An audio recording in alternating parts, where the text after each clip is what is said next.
Well, hello there.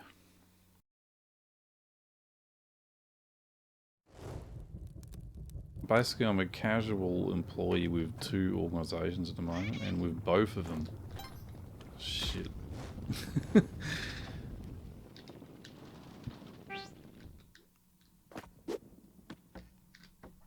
Yeah, with both of them, they have clients that they're asking you can't show up to a work site unless you've been double vaccinated, and I don't know if it keeps up this way, it might be triple vaccinated soon. I think in Western Australia, they're requiring a lot of their employees to have had 3 jabs,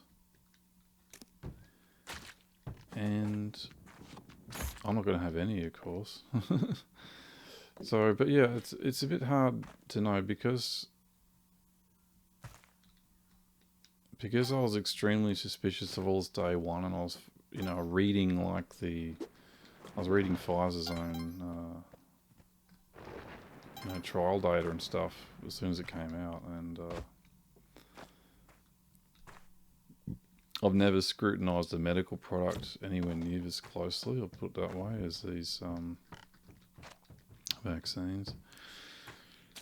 And as far as the church goes, that's come out in the last week. But Pope Francis met with the CEO of Pfizer a couple of times. It's quite believable because they did have an event.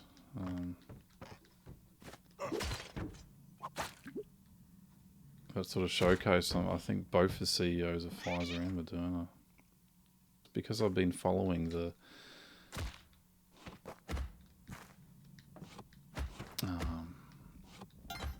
all the the bad effects of this shot the whole time, even back to the trials, then it's hard for me to know where most people are on this issue. Are people that didn't know it was bad before finally realising it is now? Like, I'm not very well placed to appreciate that. So, yeah, it's a bit hard for me to tell. But clearly, I think there are some people that thought, I'll just get my 2 injections and that'll be it. That's all I'll need to do. And they're finding out that's not the case. I guess, I've prayed a lot, and,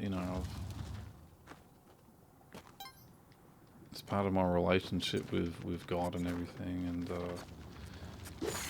I guess sort of put that thought out there. How long can this go on? How long is it going to be? Are you going to be able to push this? And I did have a sort of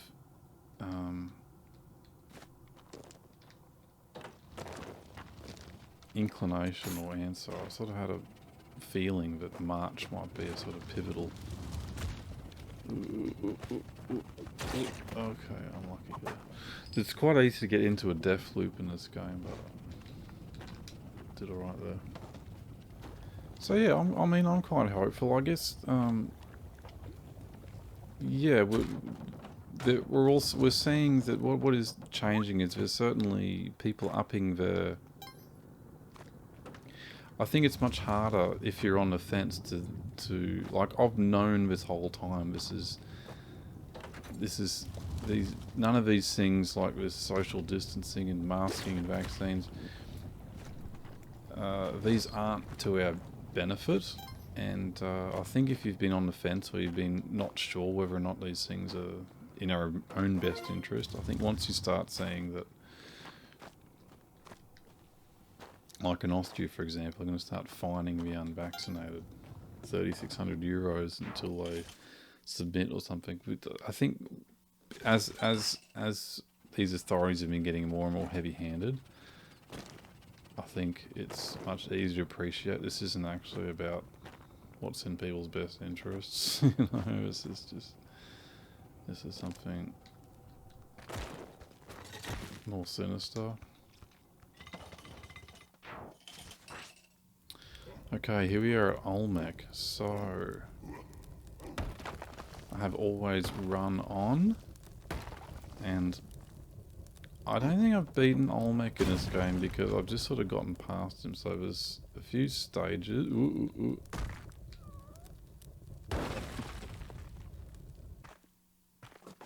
Just things have to unfold, you know. And while they're unfolding, all I really have to do, all any of us really have to do, but know where they stand in terms of all these things. There are still people that are making up their mind which side of the fence they're on all the time, you know. But for those of us that are sure, really the task at hand is to just endure, just survive. You know, just bear witness to what's going on. What happens sometimes is, you know, like when I was thinking about how do people know that hydroxychloroquine works, or how would I explain to people, you know, why I know that hydroxychloroquine works and ivermectin works and things like this. Because if you don't, okay, for a start, you know, like you'll see a lot of reporters will say, "Are you a doctor?" You know, well, yeah, doctors, unless they specialise in research, they don't. They aren't trained in statistics. They're not trained in research design. They can specialise in academic research, and that can be the main thrust of their career. But your typical medical doctor, they haven't been trained in statistics. They haven't been trained in research design. These things wouldn't matter particularly if the onus wasn't on us to understand these things, how to separate good from bad research. Because what tends to happen is there's lots of papers out there that'll tell you, you know, that hydroxychloroquine works against COVID, and they'll tell you why it works against COVID. But then what happens is the pharmaceutical company will come out and they'll fund their own study.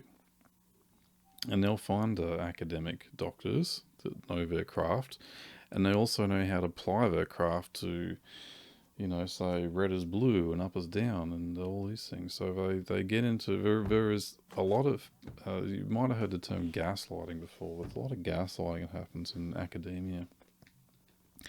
Because, you know, like the pharmaceutical companies get their money and they spend quite a bit of that money by then tilting the research in their favour. You know, they're sort of, you know, redefining the reality. And so how do you tell if hydroxychloroquine works or ivermectin works? Well, you tell because you have testimonials. Like, you remember the frontline doctors. What were they on about? They're like, this is what we've been doing and it works. So that wasn't necessarily, and then a lot of people said, that's not peer reviewed, you know.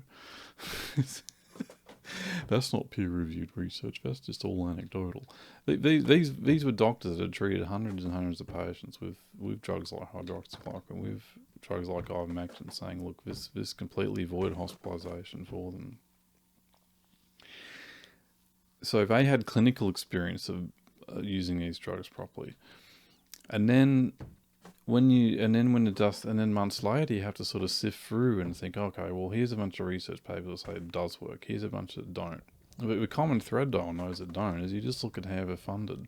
But yeah, I'm not a doctor, but yeah, doctors are meant to understand how to treat hundreds and hundreds of ailments, you know, and they know about hundreds and hundreds of drugs. I've sort of become an expert on just how to treat one ailment in terms of COVID. That's because it's what everyone's been talking about the past 2 years. So I have my own sort of protocols, you know, and but yeah, I'm not a doctor, but I know which doctors you want to listen to about this stuff too. For example, I think we might have, that's happened in the last month or so, was a couple of Joe Rogan interviews. So we had Dr. Robert Malone and Dr. Peter McCullough, and I didn't listen to those particular interviews, but I had heard these doctors talk on many other long format shows before then. So when they got to the show, when I got to this bigger audience, I thought, this is going to be good, you know. But one thing, for example, I picked up from Dr. Peter McCullough, for example, was we have some potassium not potassium, povidone iodine is the name of it, which is betadine. So is one of the words for it. We have betadine in a dilute form in a nasal spray. So if you do think you've been exposed to COVID or something, you can just spray it up your nose, and that's probably enough to kill it right there and then, before you worry about anything else. And if you do have symptoms, and we are in a household of 3 people, so my mum's in her 70s, dad's in his 80s, I'm in my 40s, so I guess they're supposed to be high risk. None of us have really been sick in the last 2 years. But we have these contingencies anyway, so we've just mentioned povidone iodine. The other thing is I have hydroxychloroquine because I ordered that from Singapore, and yeah, if you look on my Twitter, you might be able to find that link somewhere, because I tried sharing it. I'm not affiliated with the people that send it to me. It's just that I found this company and paid a bit of money, and about a month later we got hydroxychloroquine in the post, so that's legitimate. I did take one anyway, just to sort of test for another sugar pill or something. I did sort of, I could tell it was certainly a drug. It wasn't particularly heavy or anything, but I knew I'd taken something,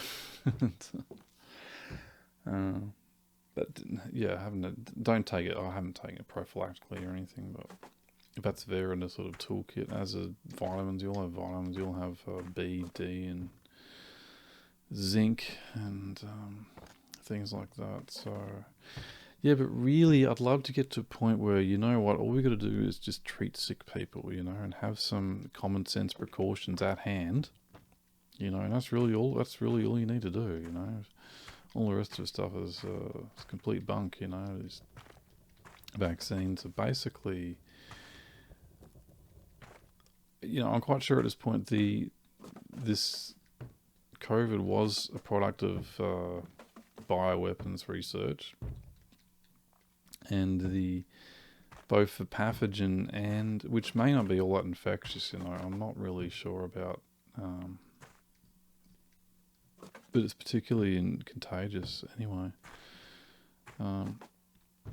It may be, I'm not sure. I have my speculation. I have my thoughts that it could be possibly aerialized, so you could sort of deploy it like an agent, like out of a aerosol or something like that.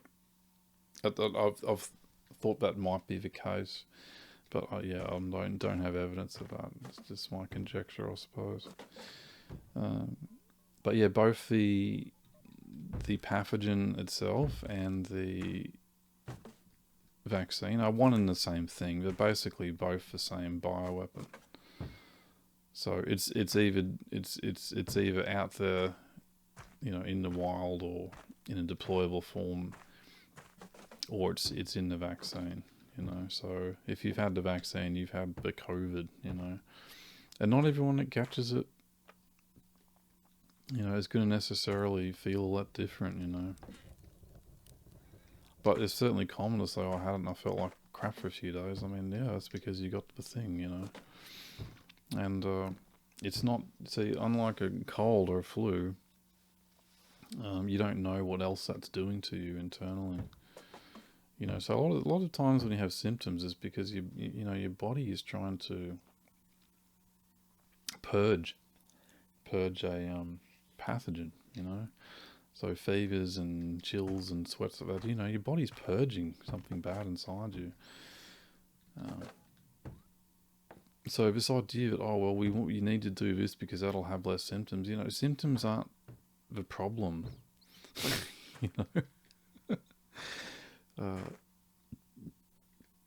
It's really not a good way to look at medicine when you think, let's do things so the symptoms aren't manifest. I mean, the symptoms are what helps you break free of what's in you. So there's been a sort of unspoken preference for things that linger in you over time.